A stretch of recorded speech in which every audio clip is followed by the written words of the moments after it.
Today on Locked On Rockies, an interesting question from the Locked On Rockies YouTube comments section. So we dive into an answer. Why did Ezequiel Tovar get nominated for the Gold Glove over Francisco Lindor and Elly De La Cruz?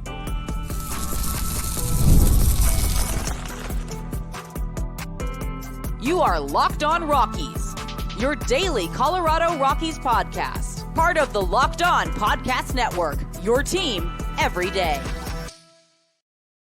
Rock on Rockies fans, welcome into the Locked On Rockies podcast for today, the 22nd day of October in the year 2024. I am your host of the Locked On Rockies podcast, Paul Holden, bringing you your daily Colorado Rockies talk right here on the Locked On Podcast Network, where you can find your team every day. And if your team is the Colorado Rockies, you're in the right spot, because that's what we do around here each and every day, free and streaming on your favorite streaming services and on the Locked On Rockies YouTube channel, where you can be part of the show and even get your comment as a whole topic on the show. That's what we're trying to do throughout the offseason. I want to know what you, the Rockies fans out there, are looking for as the Rockies are going through a season. We're going to talk a little bit more about that actually coming up in just a little bit. But before we do, want to again thank you for making us your first listen of the day. For your second listen of the day, go check out our pal Sully, breaking down all things baseball on the Locked On MLB podcast. And today's episode is brought to you by Gametime. Download the Gametime app, create an account, and use code Locked On MLB for $20 off your first purchase.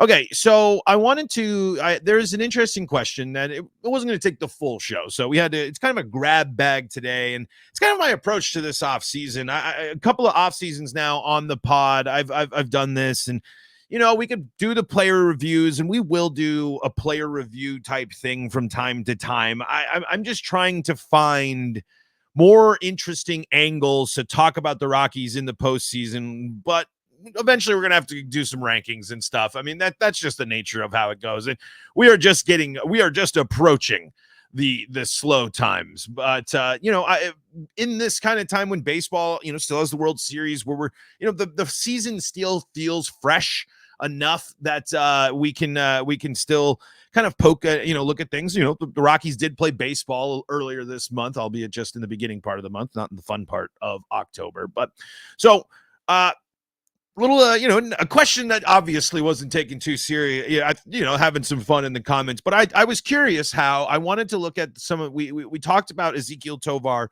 just comparing him to other shortstops, but I wanted to focus in on the defense a little bit more thanks to this question, because it opens up an interesting door as well, because the Gold Glove is in such a weird spot, right? And of course, how much does offense play a factor in Gold Glove in the modern day? There's kind of a lot of different angles to take, but in reality, I just wanted to see how did Ezequiel Tovar's defensive stats match up with, and compared to really, really big names in the world of shortstops. As we mentioned in that episode talking about Ezequiel Tovar last week, there's shortstop is loaded with talent. All the big names across baseball are in shortstops, are shortstops. And the Rockies are really pumped, and we're really pumped that they have one in that conversation. So let's get to the YouTube comment, and we're going to read a couple more comments as well going through the show. But this is from True Story here on the episode last week. Can Colorado Rockies shortstop Ezequiel Tovar become a top 5 shortstop? Asking how the hell did MLB put Tovar over Lindor and De La Cruz for laughing emojis for Gold Gloves. So again, it's all in good fun. And it raises a good question, I think, especially about Francisco Lindor. And initially I said, and Elly De La Cruz, because of their seasons. But here's the really simple answer for Elly De La Cruz. Elly De La Cruz had 29 errors. So when you're talking Gold Glove, we're gonna go through some of these other numbers for the shortstops. But when you're the last ranked shortstop on ESPN's fielding stat, when you are last place by 4 errors, you ain't getting the Gold Glove nomination. Now, the Lindor one opens up a more interesting conversation, but let's start with errors from Ezequiel Tovar. Let's see, Ezequiel Tovar played 157 games this year, and in that time he played 1,376 innings, if I'm reading this stat correctly here. He committed 8 errors. He also, in that time, turned 113 double plays. 8 errors was the third least at the shortstop position in all of baseball last year, only behind Corey Seager's 7 and Dansby Swanson's 5.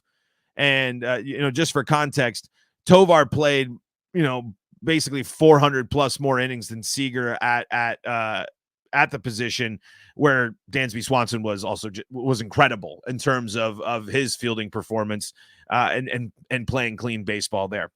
But to move on to Ezequiel Tovar's neck, and just to put that in context as well, Francisco Lindor 12 errors on the season. So when we're looking for a factor of why Tovar over Lindor for the Gold Glove, 4 more errors committed by Francisco Lindor. I mentioned here Ezequiel Tovar turned 113 double plays this year. That is the most from the shortstop position by 10. Zach Neto of the Angels was number 2.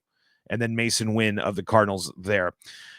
This is I don't know necessarily if double plays is the biggest deal in terms of evaluating the shortstop, but it just goes to show you how good the Rockies were at turning double plays, how good Ezequiel Tovar is at turning double plays, how much of a factor and a role he plays in that was huge. Again, most double plays turned at the shortstop position by 10.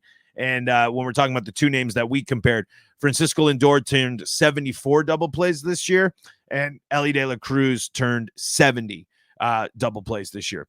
By the way, pretty comparable innings for across Lindor, De La Cruz, and Tovar. Lindor 1,312 innings. Elly De La Cruz 1,391. So obviously some variance there, but all roughly around the same amount of innings played and games played there from those teams. So another one where Ezequiel Tovar ranking higher than both of those shortstops. Fielding percentage. Ezequiel Tovar had the second best fielding percentage at the shortstop position, only behind Dansby Swanson. He had a 9.88. Francisco Lindor was in the top 5 at 9.79. And Elly De La Cruz was 17th on this list here, 9.54 there. I'm sorry, 0.954 fielding percentage there for Elly De La Cruz. So we're kind of seeing and learning why Elly De La Cruz not nominated there for the Gold Glove. And then here's an interesting stat that I was learning about, and that Ezequiel Tovar led the league in, and it's called range factor. And again, this is another thing where we're splitting the weeds here. The real baseball heads are probably super focused on this, but it's something that even has a definition officially on Major League Baseball's website. So something that clearly has a factor, or something that the data heads process as well. Range factor is determined by dividing the sum of a fielder's putouts and assists by his total number of defensive games played. So it's putouts and assists divided by games played. And to go on from this, the glossary definition here from MLB.com. More recently, range factor per 9 innings has evolved as the more prevalent statistic because it addresses the discrepancies between a player who plays 1 inning in a given game and a player who plays the full game. Of course, circumstances for fielders can vary greatly, with ground ball pitchers on the mound, for example. And what do the Rockies, strive for? Think about that. An infielder is bound to receive more opportunities to boost his range factor.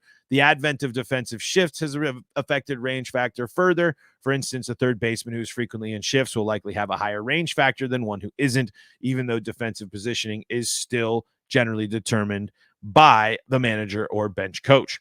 Still, range factor answers a pivotal question that went long unanswered. When fielding percentage was used as the primary evaluative defensive metric, this one answers how many plays can a given fielder make, or puts more simply, how much range does a fielder have? I guess that was a lot to really get to those questions there at the end. So again, but an interesting one, and Ezequiel Tovar leads in that category at 4.37. So again, that is putouts and assists divided by defensive games played. So number 1 on the list, let's see, Elly De La Cruz, 3.93 on that list. Francisco Lindor, 3.79 on that list. Putouts here, let's just take a look just to finalize that. Elly De La Cruz was number 1 at 247, and Ezequiel Tovar number 2 at 233. So I think, to answer your question, their true story. It's because Ezequiel Tovar was one of the best defensive shortstops in baseball this year and deserves to be recognized as that. Now, is he going to win it? I doubt it.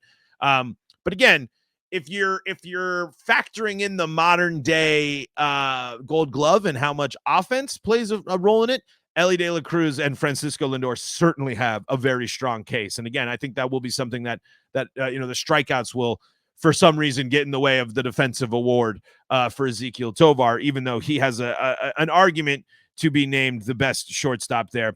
Not the highest defensive WAR stat. That was Mason Wynn at 2.4. Ernie Clement, but he only played in 41 games played. So we're gonna knock Ernie out of there. But Zach Neto at number 2. So I'm Tovar top 3 in defensive WAR, 1.9 on the year. If you're curious there, Francisco Lindor came in at 21 at 1.2, and Elly De La Cruz 0.8.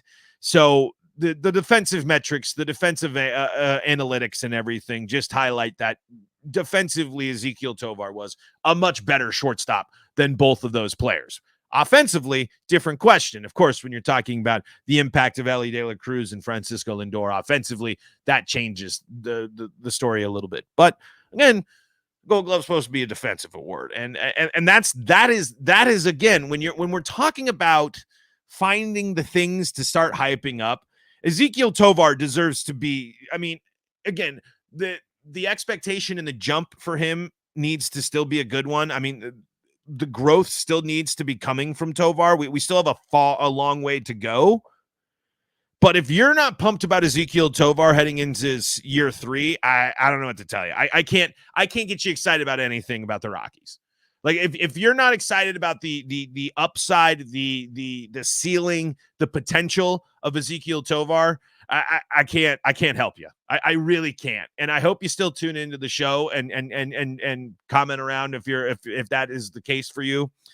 But like, best in baseball numbers, man. Again, we dove into stats and data and yada yada yada. I get that, but that's the type of stuff we need to be talking about. That's the stuff to get excited for, because the Rockies don't lead in any categories as a team, but there are these performances, there are these players that can start setting the stage, and they're still early enough that hopefully they can even take and develop and take those steps forward. And if that isn't, that's the type of stuff you have to focus on as a Rockies fan. That's the type of stuff you can't give up on. If you're ride or die Rockies, and you know, like, for example, my brother is pretty over it.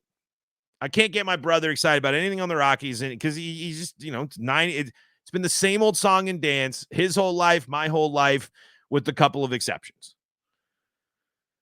But for the people that are following the team day to day, for the team for the people out there that are Rockies number 1, like myself, you know, these are the type of stuff you got to focus on, because this is the stuff that's going to help you get through 2025. Because, spoiler alert, I don't foresee it being much better record wise.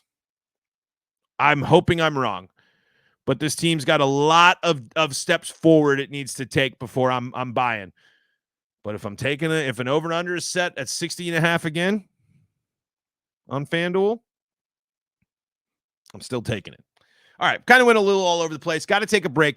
I want to just continue the conversation a little bit more about these big budget teams and the advantages and the fairness of money in baseball, and compare it to these other clubs and such. And I just want to read to you some stats that I saw this morning that really just, you know, it can kind of set the stage for you here, just to have you chew on them a little bit.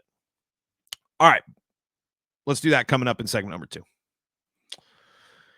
Before we do that, got to tell you about the folks that help make this show possible, and that includes Gametime. Gametime is the spot for you when you need tickets. You need last-second tickets, you got it. You want to plan ahead and look at what's got Gametime already set up and ready to rock? That's there, because they got you covered. Last-minute deals, all-in prices, views from your seat, and their lowest price guaranteed. You can't go wrong with Gametime, because they take the guesswork out of not just buying Major League Baseball tickets, but any ticket. You want to, hey, you can see what's going on for the big dance there. I know that's not what we refer to it, but there is a big baseball series going on. Maybe you're feeling like going to see some of the best in the business play some ball. You can get your ticket on Gametime. Get a panoramic view from your seat in the app before you buy, so you know where you're going to seat. And Gametime has that lowest price guarantee. If you don't see the lowest price, you're going to get credited 110% of the difference. Take the guesswork out of buying Major League Baseball tickets and more with Gametime Picks. Download the Gametime app, create an account, and use code LOCKEDONMLB for $20 off your first purchase. Terms apply. Again, create an account and redeem code LOCKEDONMLB for $20 off. Download Gametime today. Last minute tickets, lowest price guaranteed.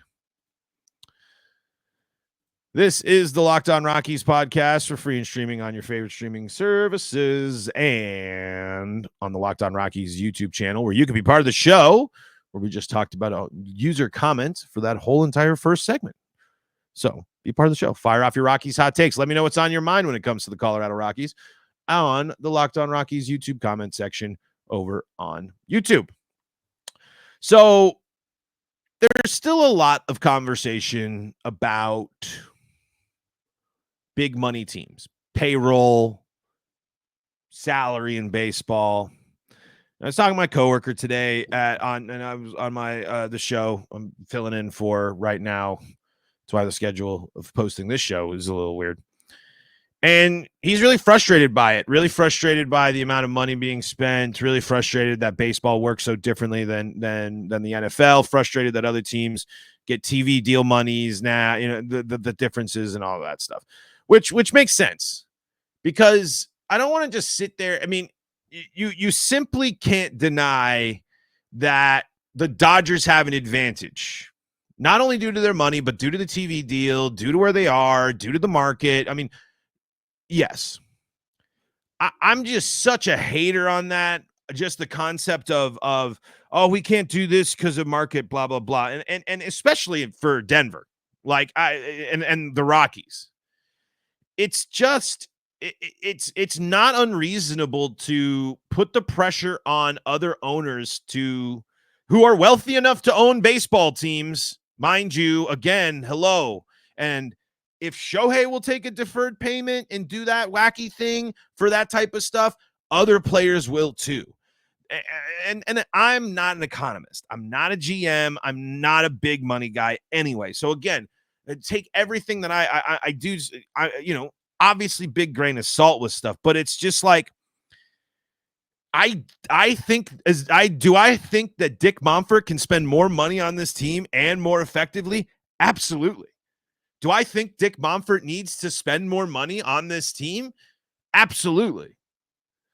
On the same time, like if you're gonna just try to figure out and do the rebuild and do a different type of model and actually, like, because they're focused on the young guys, they're talking about cutting payroll.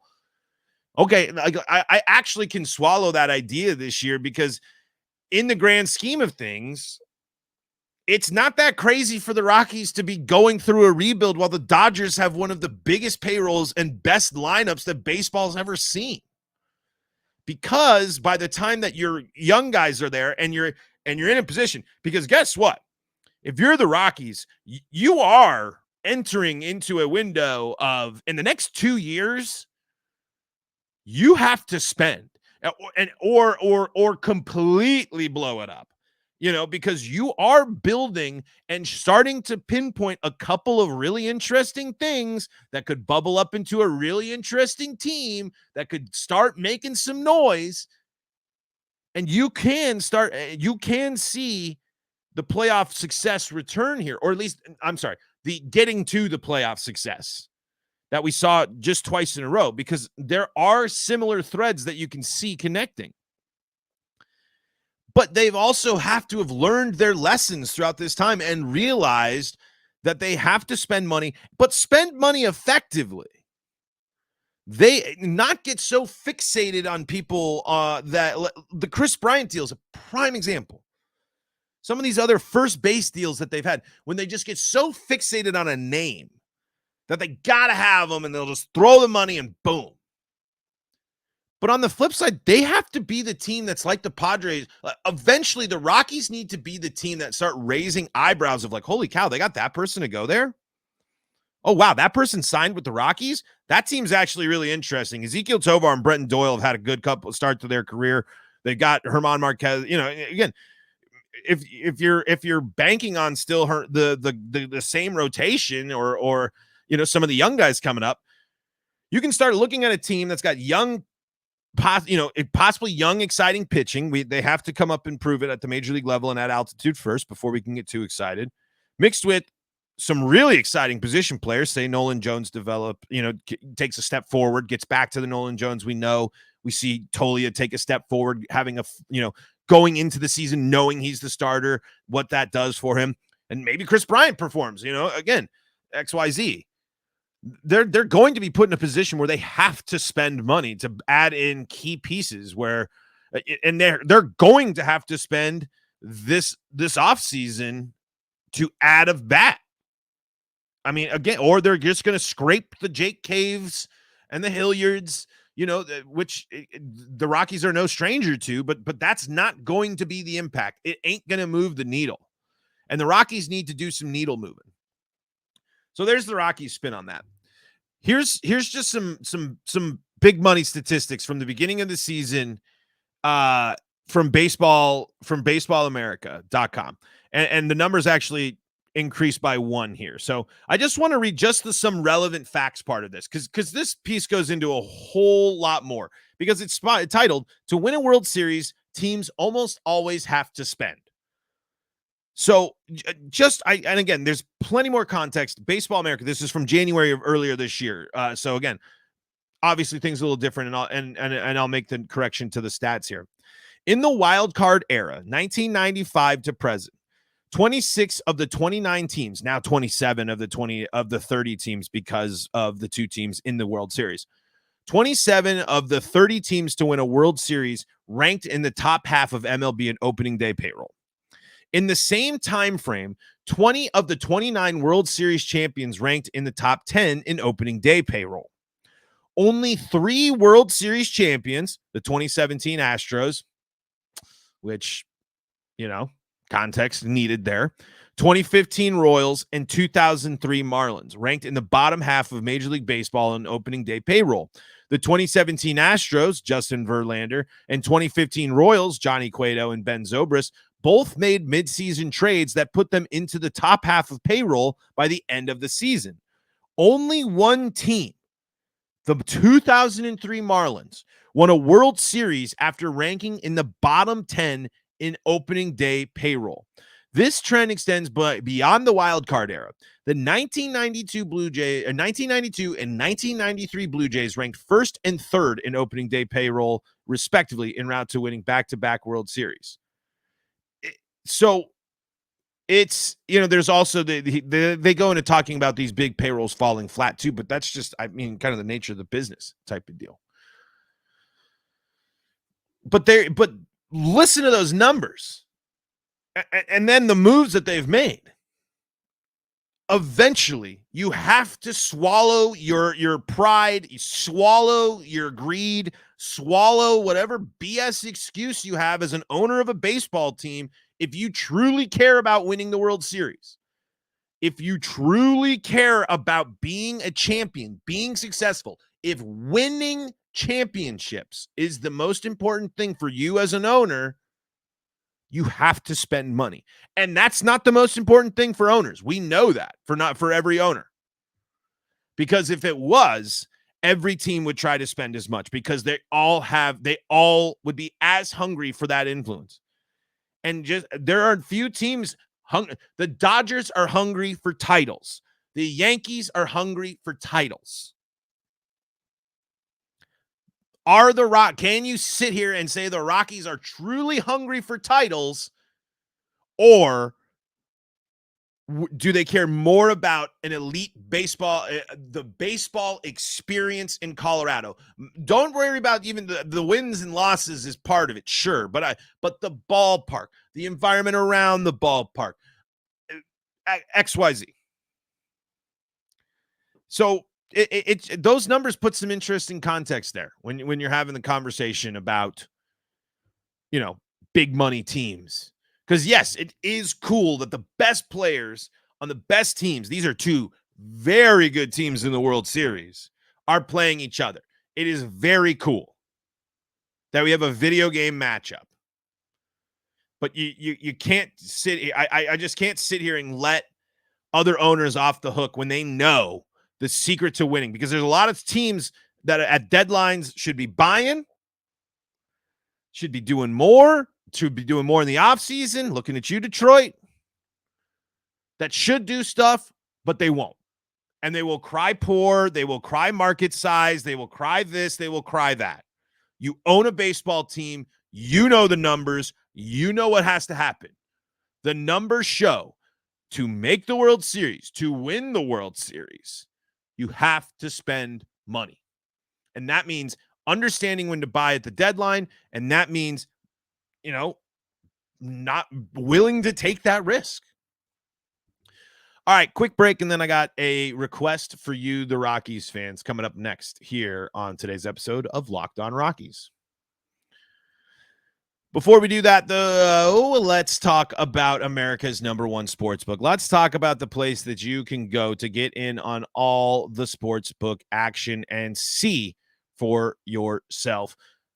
You can go to FanDuel, and you can get a big return with $200 in bonus bets guaranteed when you place your first $5 bet at FanDuel. Yes, that is right. Your first $5 bet on FanDuel is going to get you $200 in bonus bets. That's going to have you able to play some parlays. You can go and do some props. Maybe you want to do some futures. Maybe you're looking ahead to some stuff. NBA season right around the corner here, starting tonight, I believe, officially. And of course, you got the World Series. You got hockey. You got all sorts of sports going on. And I'm sure those baseball futures are going to start popping up here sooner rather than later on FanDuel as well. So check it out for yourself, because when you get a hunch in the middle of the game, you can check out the latest stats, view live play-by-play, and so much more on the same page where you place your bets. That's at FanDuel.com. FanDuel.com. Remember, first $5 bet's going to get you $200 in bonus bets guaranteed. FanDuel.com.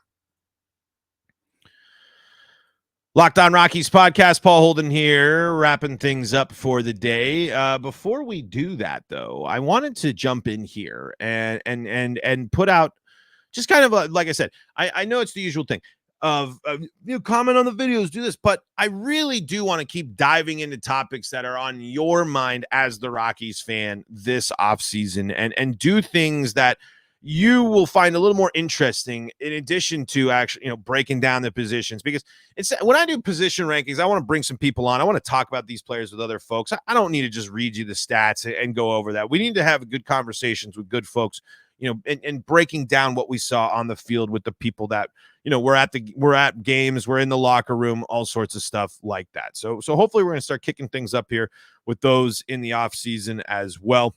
But I just want to know, what will it take to build up hype for you? And I want you for the Rockies. Even amidst all this news, you can put it within the context of the Rockies cutting payroll and making changes and back-to-back 100-loss seasons. It can be small scale. But if it truly is, it's going to take something big. It's going to take a strong start. It's going to take this for me to actually buy in. Let me know, because I want to know what it will take to actually get people to have some level of hype. Again, I'm not trying to get people hyped up about, boom, the Rockies are back, baby, and all that stuff, right? And all this. No, I just want to help get people more enthused about the team and the possibilities in the future of the team, because we're in the offseason now. There's no games to react to. We're just playing the hypothetical what-if games. Now is the time to daydream, right? So what would get you excited about the Rockies in 2025? Is it a free agent move for a veteran bat that you think is going to be successful at Coors Field?